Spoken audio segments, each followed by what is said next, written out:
Hello, everybody. Am I live? Is my audio coming in clear, loud and clear? I sure hope so. Well, here we go. Got just one viewer. My absolute favorite part of the live streaming, where I get to talk to myself and nobody else. So I'll just start off by saying that it's pretty obvious why I'm here. I think everybody knows why I'm here. It is just a couple of days until the final. It's like pretty insane to say. We are a couple of days away from the final installment of the 12 songs in 12 months project on December 3rd. It's over. It is over. Which is pretty hard to believe because it feels like we just started this, I don't know, 3-4 months ago, maybe. That's what it actually feels like. But yeah, no, it's been 12 months and we're at the end. So if you would all be so kind as to go and pre-save the single, it would just mean the gosh darn world to me. I'm going to drop the link right into the chat. Take a little sip of my eggnog, which is not really eggnog, but it's Irish liqueur. It's disgusting, but I love it for reasons that I can't properly articulate. I think I'm not even really conscious of why I like this, but I like it. So cheers to the last song. Cheers to all of you for sticking with me through this absolutely crazy year.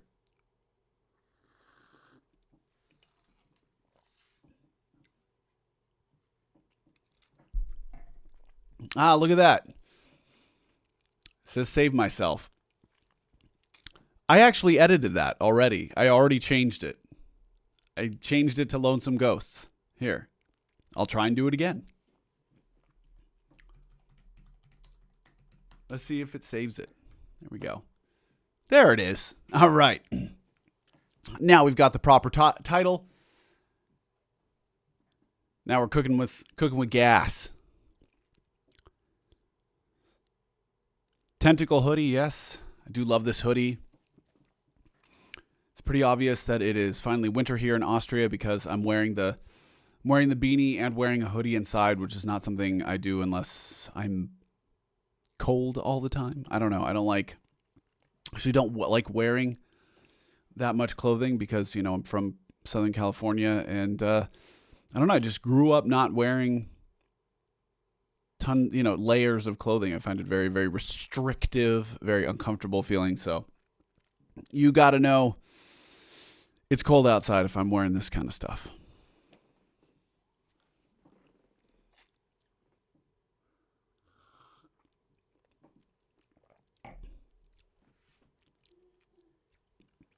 It must be nice to see the light at the end of the tunnel. It's interesting because in some way, of course, I feel very, very relieved that I made it through this project, that I saw it all the way through to the end, and now I get a bit of peace, I guess. But, then there's the part of me that feels like, oh, man, what do I do now? Because, the future of touring in the music industry is still quite uncertain. And so it's not like, okay, now that I'm done with this project, I can just go on tour and promote this record. It's just kind of like, you feel a bit like now you have no purpose. So there's always the pros and the cons to every situation, right?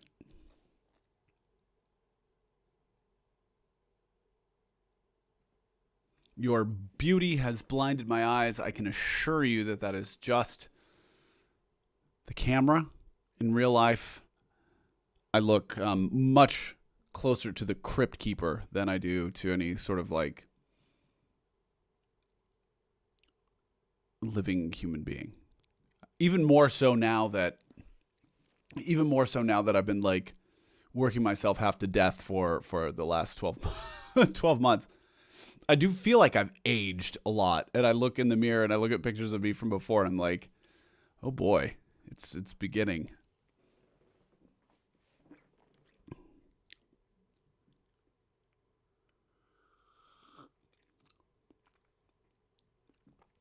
I don't want it to be over. I do want it to be over. I'm glad it's over.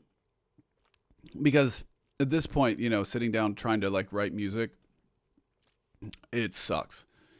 It is such a miserable experience, and I get super anxious. I get super stressed out trying to like be creative in the moment, because I think I just cleared all of my reserves, right? Like whatever sort of ounce of whatever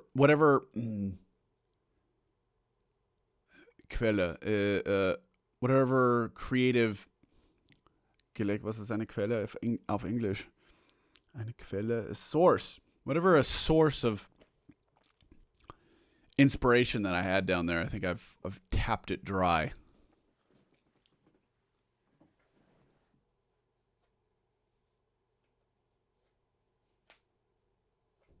I know how you react to compliments. It's interesting. Somebody the other day sent me a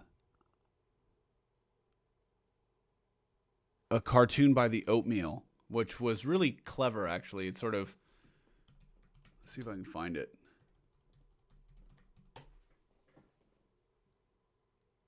There it is. So this person emailed me. I don't really get a lot of emails from people. Usually it's just social media stuff. Wait, where is it? That's not it.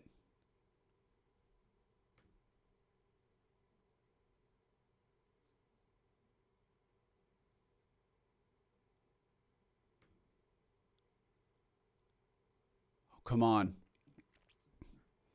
There we go. Here we go. All right. So most people do not actually send me emails. They normally just, write me a private message on Twitter or Facebook or whatever, and I never see it because it always gets sent to like the junk inbox. But this person actually sent me an email with this Oatmeal cartoon, which was really, really fascinating. And I think really sort of highlighted the difficulty that and I think many other people have with taking compliments. Compliments just make you feel uncomfortable. And that's why you always try to either deflect them or turn them back on the other person. Because one, taking a compliment, you always like worry makes you appear like super arrogant. And if you argue with the person, then you sort of just look like you're telling them that they're wrong and their opinions are wrong. So there's just really no way to win the compliment war. So I guess you just have to say thank you and move on.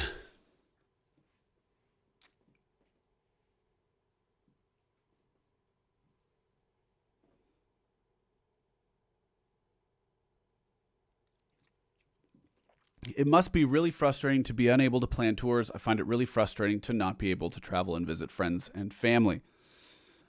I don't miss touring. And the longer that this goes on, the less. If I didn't miss touring when this all started, like, I miss it even less now. I've been sort of realizing over the years that I'm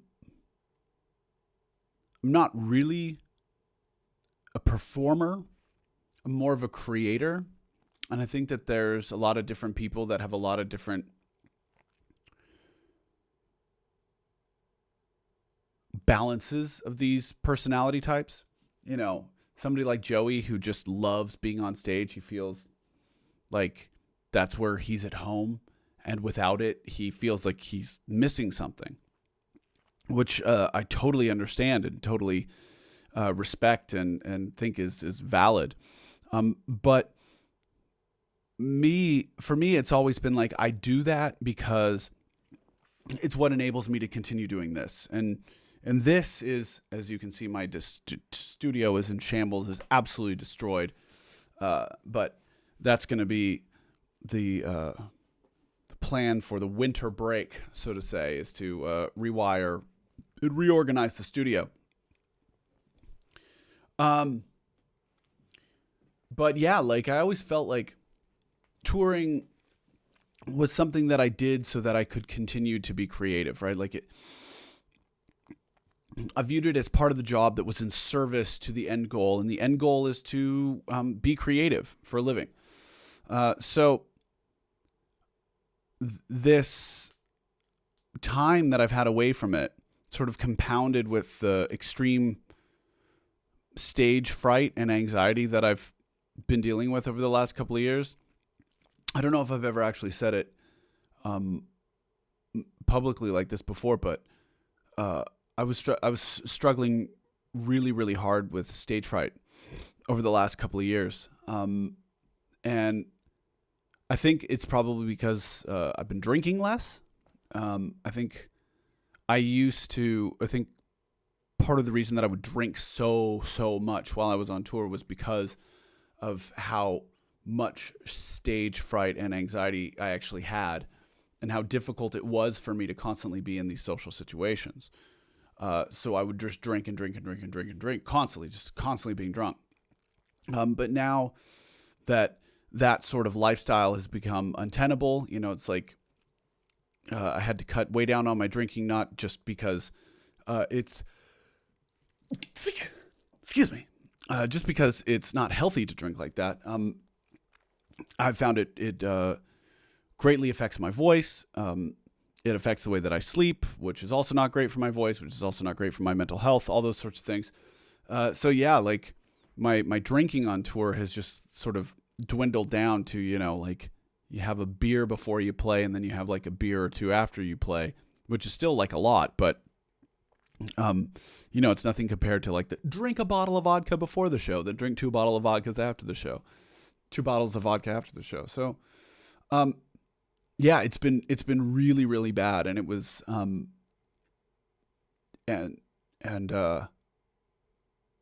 think as great as, you know, the last tour that we did was, you know, where we got to play in arenas, there's also just this insane pressure that comes with performing those types of shows. And it's just, I don't know, it really, really got to me. So the fact that I don't actually have to go and deal with that, that pressure is kind of a bit of a relief. However, I totally feel you that it is terrible not being able to travel. I really miss being able to regularly see friends and family and all that kind of stuff, especially since I'm living in Europe now, and don't get to see, you know, the people back home in America who are important to me.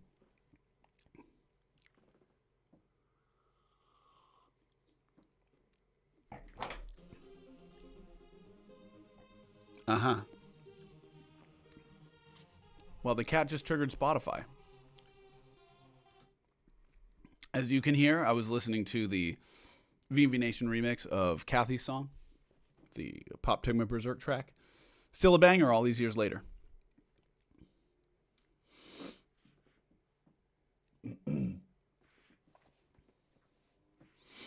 You shouldn't need to do anything you don't love. However, for a fan, there's nothing better in life than to see you live. What a conundrum. It's really not a conundrum. And I do not for 1 second believe that you shouldn't do things that you don't love. I think you should do things that you hate. I think you should do things that make you scared. I think you should do things that make you uncomfortable. I think that's part of growing. I think that's part of learning how to cope with all of the difficulties that life is going to throw at you anyways.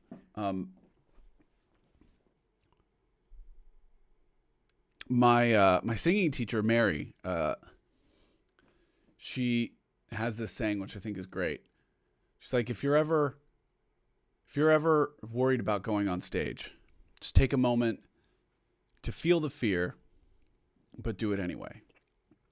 And I think that is such it's a simple, but it's a profound bit of advice, because I think so many of us, myself included, don't take a lot of chances because of fear, or because, we know these things that we do, we don't necessarily like, or they don't bring us immediate joy.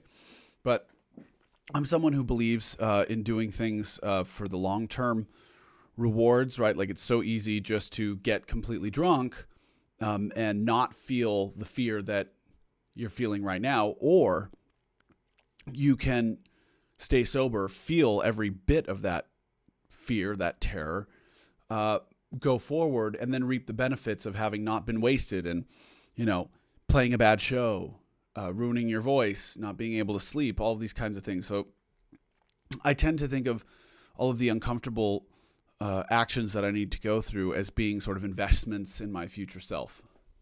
And, I don't like flying either. I hate it. But, and all these years later, it doesn't get better, right? Like, my fear of flying does not subside. So it's like, do I want to go visit my friends and family? Do I want to be able to travel for work? Or do I want to just stay at home and be afraid of flying? I choose the former, not the latter.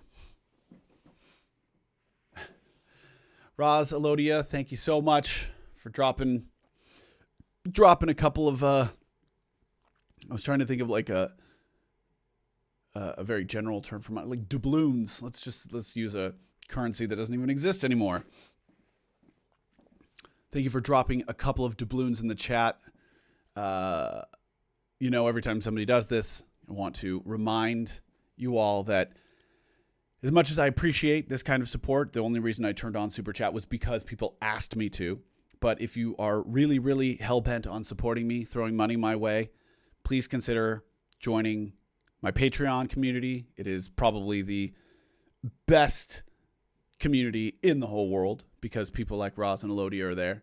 And obviously, this speech they've heard a million times, and it doesn't seem to register with them, because even though they're Patreon supporters, they still throw me money in the Super Chat. So that is very kind. I appreciate it. But to all of you who would want to not only help support Aesthetic Perfection, help me keep making music, but also join an amazing community, please consider joining my Patreon. Because without that, this 12 Songs in 12 Months project would have never, ever happened. Do you have a TikTok account? Yes, I do. My username on TikTok is I am Daniel Graves. Not too hard to find me. Just like here.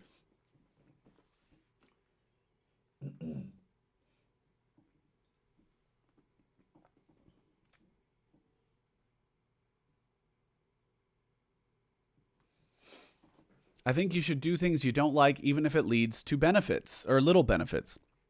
I mean, think of it like working out, right? Like, working out sucks. Of course, there are times when it's nice and it feels good, but a lot of the time when you're working out, you're just sitting there trying to count down the seconds until it's over, because it's just so freaking uncomfortable. But then, there's so many benefits that come with it that it's like, for me personally, it just seems like it's not even a question. Of course I'm going to work out, even though I hate it, even though it sucks, even though it's painful, because I get to reap those rewards later.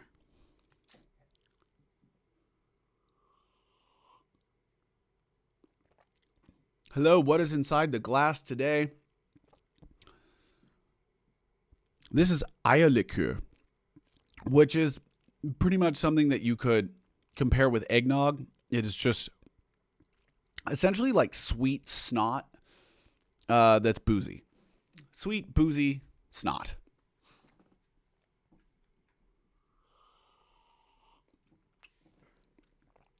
What are your plans for aesthetic perfection in 2022? I might have missed it. I just joined the chat. I don't know. I really have no idea what I'm going to do next year. Obviously, we have a couple of shows planned, but it's very difficult to do any kind of long-term touring plans, any kind of like extensive touring plans, just because the world keeps changing on a dime. And I feel like personally that I'm so stretched to the limit in terms of my mental bandwidth and resources that I just don't want to expend them on touring and things like that when it might not even come to fruition, right? So now that the 12 songs in 12 months project is over, and I have absolutely no desire to create, I feel like it's sometimes I'm just like, I never want to create again. This is just so tapped out from all of this. But one thing I can say for sure is that we will be collecting all of these singles and releasing them as a full-length album probably sometime during the first quarter of 2022. As most of you know, because of the, let's say, because of the way the music business works right now and the fact that there's not a huge demand for physical media, and also because this whole project would not have been possible without my Patreon supporters, what I've decided to do this time is on December 31st, I'm going to count every single Patreon supporter that I have and print that many CDs. So it's like now we have 666, I think was the other day, 666 patrons. If on December 31st we have 666 supporters, I will print 666 CDs, make them available as a pre-order to patrons only. So that means like if all 666 of them want to get their hands on a copy of the new record, there will be none left over. But if there are left over from that pre-order, then I will make those available to the general public. Personally, I think that I'm going to sell 2/3 of them, because even Patreon supporters, they don't all want physical media. They don't all want CDs. So I'm going to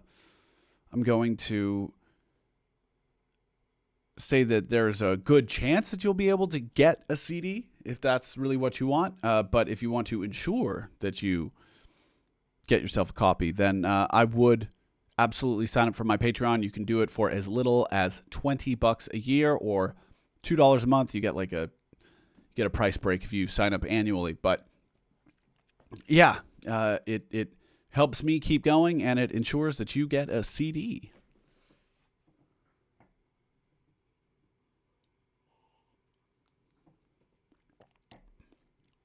Seems Mara is a bit offended.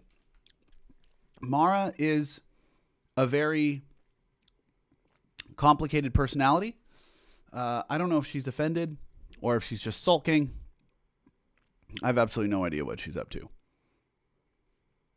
But she's got little pants, you see? See her pantalones? They're great. And now she's behind the computer. Excellent. You can see the busher sticking out. She is a Norwegian forest cat. We did a DNA test on her. And that's how we know that she's a Norwegian forest cat. I don't typically like long hairs. I also think that she's got a terrible face shape, but, you know, I love her anyways. Oh, are you just going to lie down back there? Okay, great.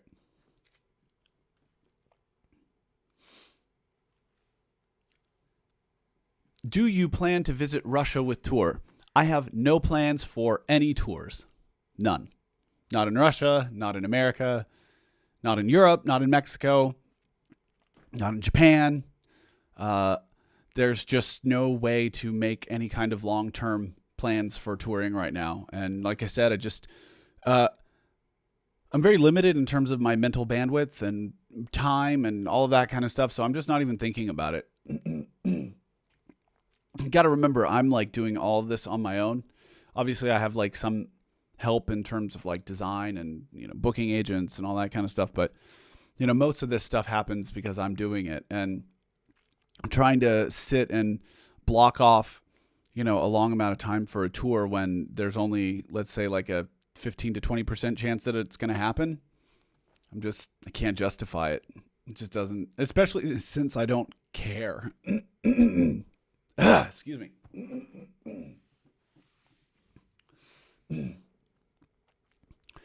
Any new merch coming soon? Actually, I just dropped the Gravity t-shirt, so you can get that in both the European and US stores. We've also just manufactured some jewelry, which will be available in the US store in the next week or two. And just printed up some coffee mugs for the European store. So over time, the two stores will be diverging a lot in terms of like what they carry, in terms of their designs and all that kind of stuff. So going to have some new stuff very soon. But if you really want the Gravity shirt, which I highly recommend because it's awesome, you can get that right now. A Violent Emotion on vinyl. Don't worry. The Violent Emotion on vinyl project is already underway. I've already got Sam Pancake working on the design for the reissue. As many of you know, I drunkenly promised that if a tweet that I made got 500 likes or more, that I would reissue A Violent Emotion. It got well over 500 likes, and so now I am contractually bound. What are you doing? Do not bite my cables. I'm now contractually bound to hold up my end of the bargain. So I'm going to do that. But do not forget, vinyl right now is a 12 to 14 month waiting list. If I order vinyl right now, today, it will not arrive until 2023. First quarter at the earliest, third quarter most likely. So it's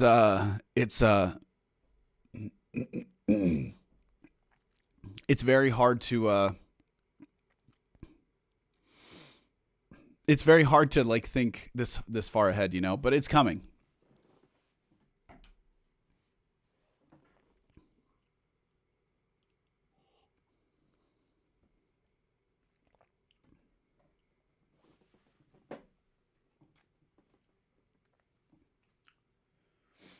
What about an Austrian tour? I don't think tours are going to happen. And I'll tell you why.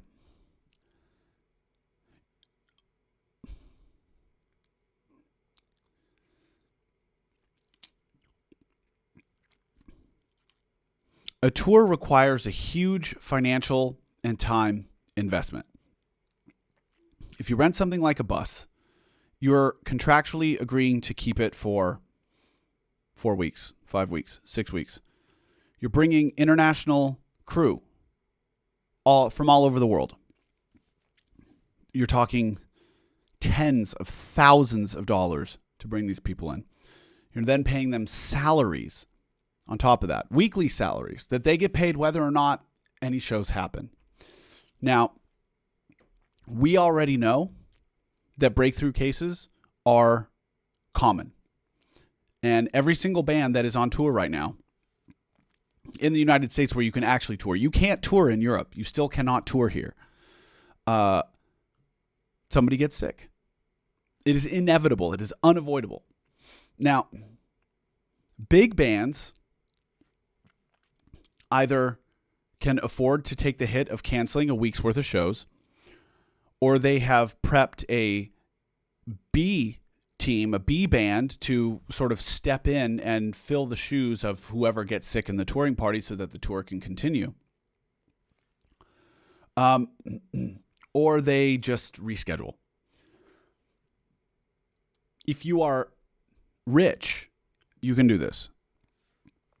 If you are not rich, you cannot. Imagine a band like mine, who even pre-pandemic had very, very small profit margins, right? Like, so I'd be lucky if my tour actually made money. Touring was not some. What's really funny is in the age of streaming, everybody says, the only way that bands make money is touring. That is not true. Most tours are let's say $1,000 to $2,000 in the either plus or minus. So most tours either make or lose about $1,000 to $2,000. The merchandise is the only thing that anybody makes any money on.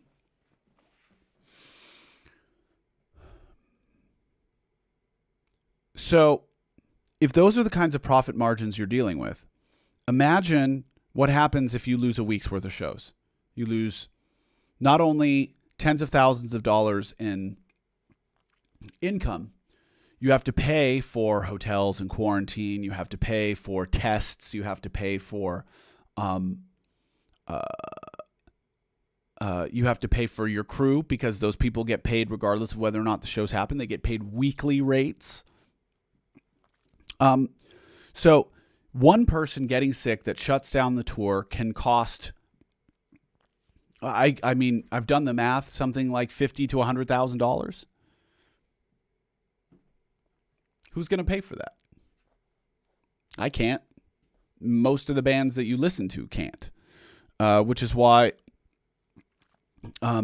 you're not going to see probably a lot of long duration tours. You'll see regional tours. You'll see like weekend shows. You'll see 5 or 6 shows in a row, but they'll probably mostly be working with local crew. If your bands are international, it just adds another layer of complication and costs. So the answer is I am currently looking to build a band here in Austria so that I can play one-offs, so I can play festivals, things like that, to where everybody's local. If somebody gets sick, we all just go home. There's no hotels to pay. There's no flights to pay. There's no visas. There's nothing. If somebody gets sick, you only lose 1 or 2 shows. You are not bound by any contracts that last weeks for vehicles or musical rental equipment, stuff like that. So, I don't know about any kind of tour that goes longer than 3 or 4 shows.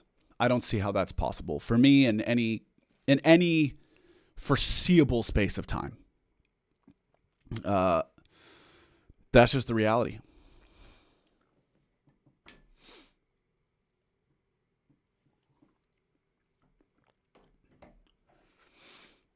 What about online concerts? Why won't you do them? Because they suck. They are really, really stupid, in my opinion. Yeah, look, it's not that they suck. I'm just exaggerating. I'm joking when I say that. But for me, a concert is really about not the music, not watching the band perform. It's about being there shoulder to shoulder with other people who feel the same way as you, feeling the music, and connecting with others in this very sort of tribal experience. That's what a concert is. Concert is like a secular religious experience. And, you don't get that when you're just sitting at home in your pajamas listening to a band play a pre-recorded show through your laptop speakers. It's not the same. So in my personal opinion, I would rather invest my time, energy, and money into creating art that is more suited to that medium. So creating new songs, creating music videos, those types of things. Movies, whatever.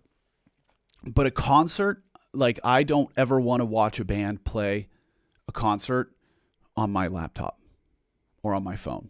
I don't want to do it. And I think that even people, if they are not cognizant of the fact that this is not scratching the itch, I think that on a subconscious level, they understand that it doesn't scratch the itch. And it then in some way leaves a negative, bad taste in the mouths of the of the audience because they're not getting from this concert what they really want.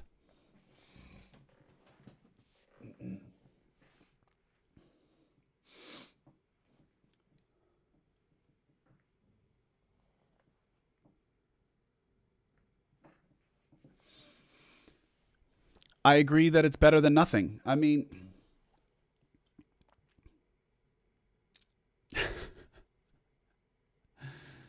you can masturbate, but it's not sex. It's a different thing. And I just don't want to. I don't want to invest my time and energy in that. I would much rather invest my time and energy into producing things that are more suited to that medium. Music videos, new music, all that kind of stuff. Like, I can't imagine that anybody would rather have. I can't imagine that anybody would rather have a live stream show than like a new music video or a new record or something like that. Like, if these are the two things that you have to choose, what are you going to choose? If you have to stay at home and and watch Pornhub, or you can go out and actually have an interaction with a real person, what are you going to choose? I hope you would choose the real person.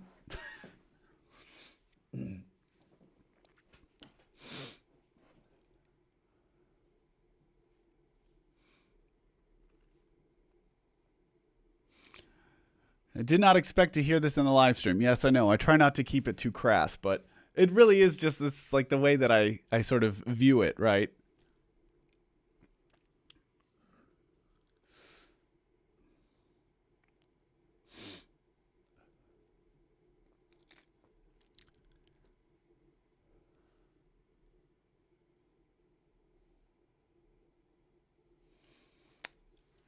In the past, you have mentioned your interest in writing. Have you been sitting on any concepts for a novel? The only thing that I've been sitting on a concept for is a romantic comedy, because if anybody knows me, they know that I am absolutely obsessed with romantic comedies. I love them. I have had this concept for a romantic comedy in my brain since I was a teenager, and I sat down to write it a couple of times, but it just never happened. But yeah, I would really like to make my screenplay. But other than that, no. Writing is great, but the problem is that I just don't have any time, and I don't want to be one of those people who's just like a jack of all trades. It's like, I don't want to be master of none. I want to be like really, really good at singing and songwriting, and the working on those things doesn't leave much time or mental bandwidth for learning how to write, because writing is an art form. It's something you have to get good at. You don't, just because I like writing doesn't mean I'm good at it, So, I think the only thing that would actually make me choose to become a writer is if I lost my hearing and was not able to make music anymore.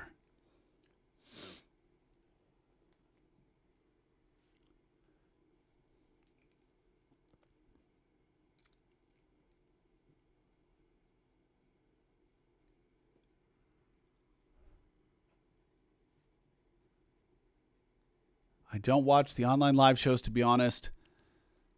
I find them depressing. They're a reminder of what we lost.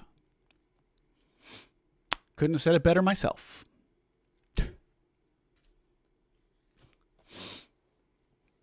Why did you stop your Stellar sessions? This is something that could be like a small live concert. I don't know that I did stop them. I did it one time. It was not a reoccurring thing. I just released them,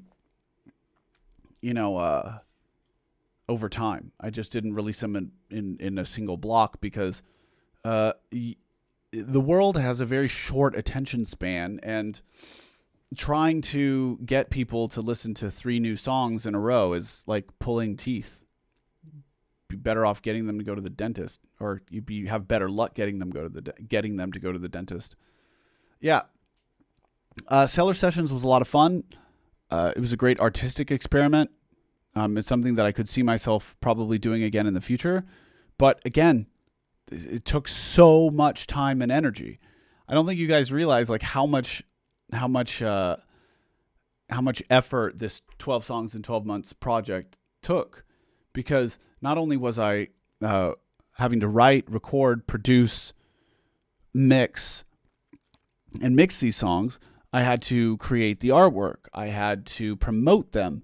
I had to write press releases, take pictures. Like it never stopped. I never stopped working on this. I did like one remix this year, 2 remixes this year, just because, these were favors for really close friends of mine. Even though I sort of vowed not to do any remixes, not to do any production this year.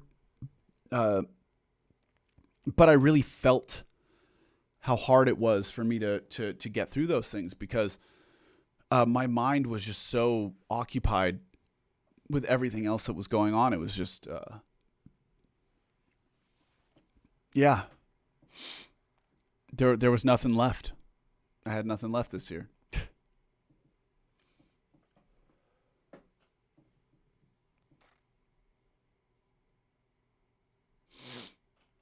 Glad the library is empty. The stream went not safe for work. Come on.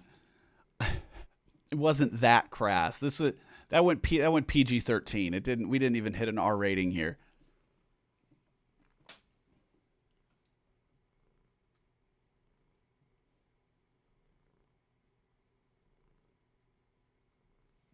Your songwriting is awesome. Thank you very much. Something I work on all the time. Like, very often, like, I'll just be staring off into the distance, and my wife is just like, "You're thinking about songwriting, aren't you?" And I'm just like, "Yeah."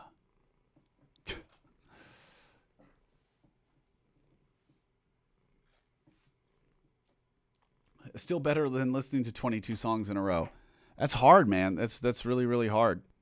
I applaud bands who do like double disc releases in this day and age. It's certainly like pushing against the stream, right? And there are a few bands that can pull it off. I think Lord of the Lost is one of them, but I think it's because they have such a dedicated fan base. It's like they know that they will do it. And I think it's awesome that they made a 13-minute music video as well. Yeah.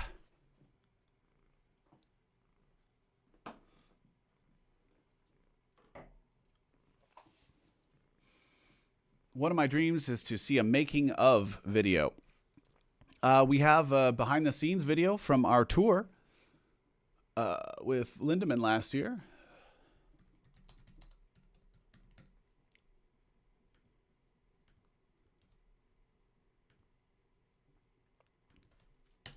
There you go. There's a behind the scenes video.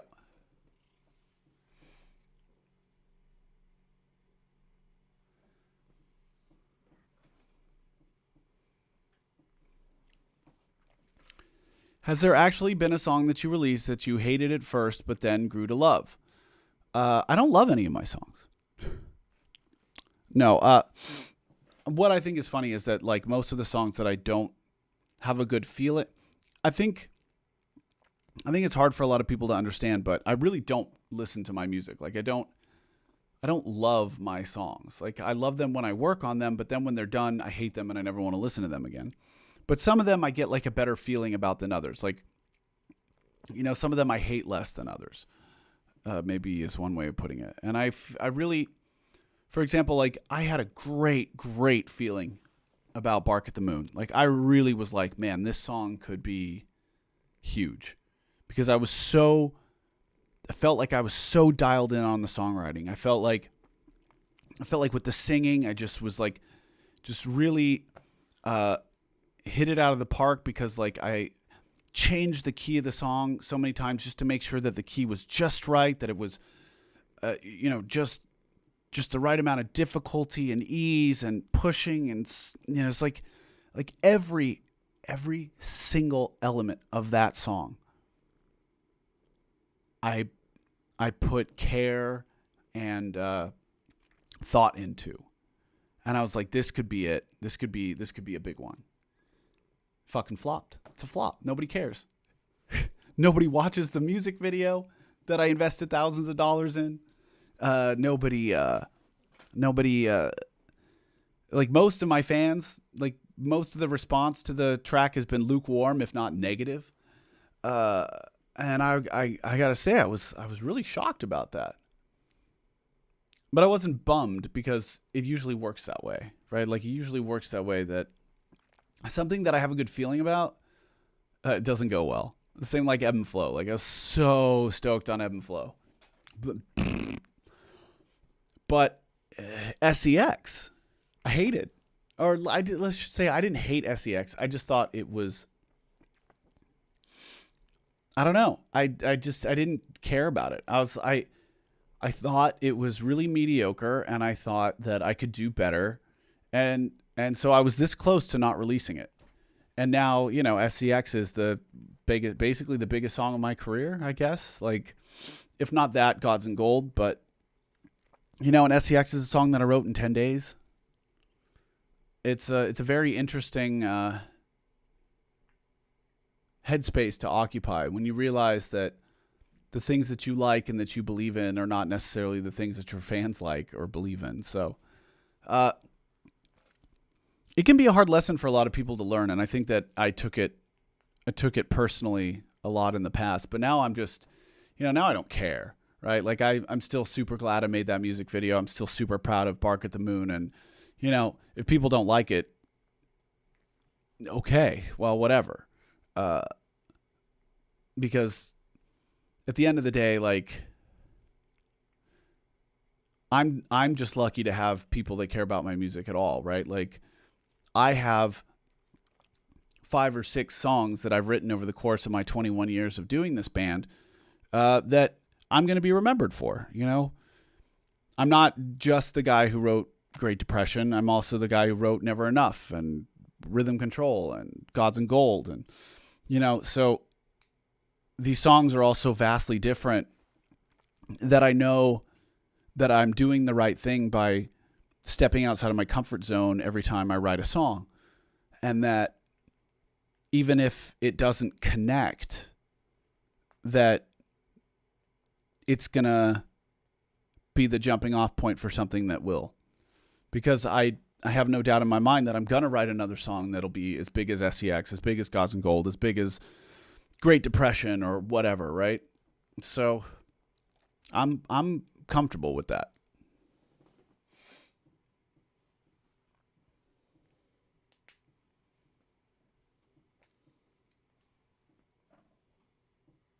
Which video was your favorite to work on? Ebb and Flow was really cool because it was super professional. And I was working with highly skilled, cinematographers and lighting people and makeup people.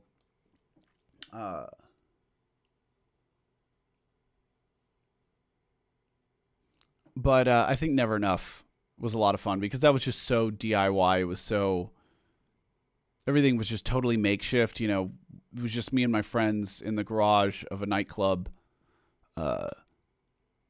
having no experience with electrical wiring, shocking the shit out of ourselves and each other, sweating in the 115-degree heat, drinking beers, and just trying to make this ridiculous concept work.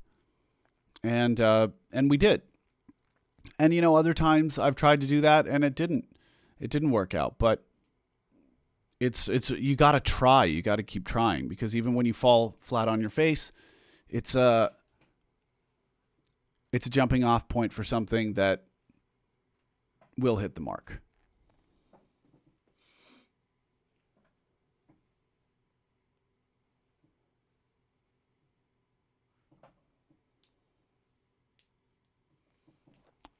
Is there a music video for all 12 songs this year? No, there's only a music video for Bark at the Moon. I went out of my way to make a music for that one because I was like, this is the hit. This is the one. Couldn't have been more wrong.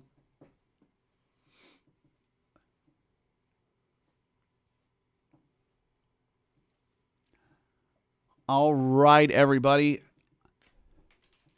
It's just about time for me to sign off. Me and Mara, we're going to go make some tea.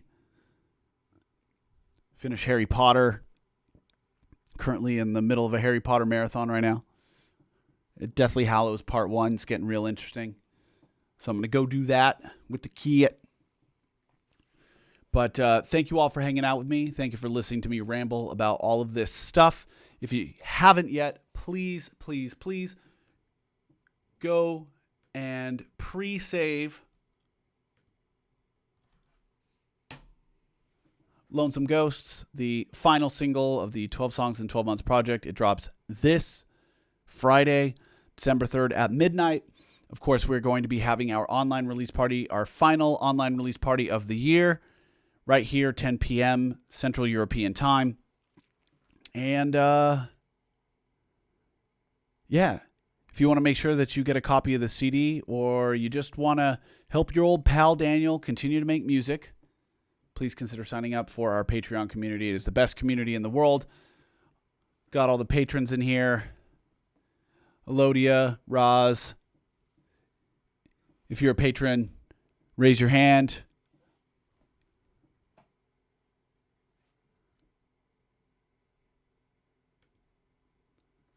Ooh, all right. While you're all raising your hands, I'll answer this question real quick.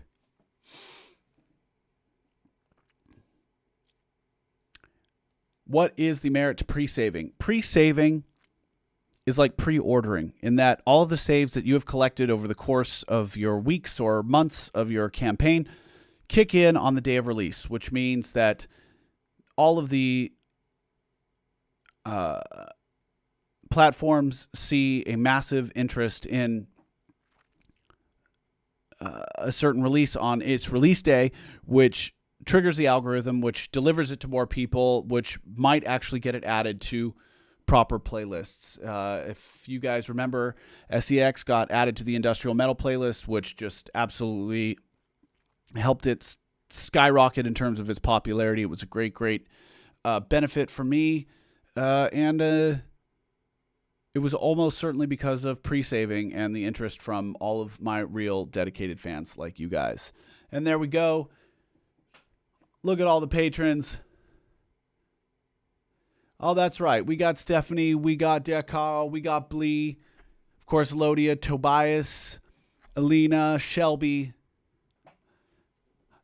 Teardrop, Alex Kanka, Renata, Ryan, Weltenkinder, Michelle Southwick, Stefan Anton. There we go.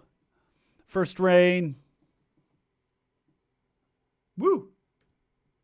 You guys are the best. Yes, and of course, as everybody's saying, consider joining our Discord community. Our Discord is awesome. I'm sure Elodia or Roz will drop the link to the Discord in the chat. Guys, for now, I'm going to make tea, watch Harry Potter, and of course, I will be live streaming right here tomorrow night, but on Facebook, because not everybody is on YouTube, and you got to promote stuff, so you just got to go all the different platforms, All right. Bye.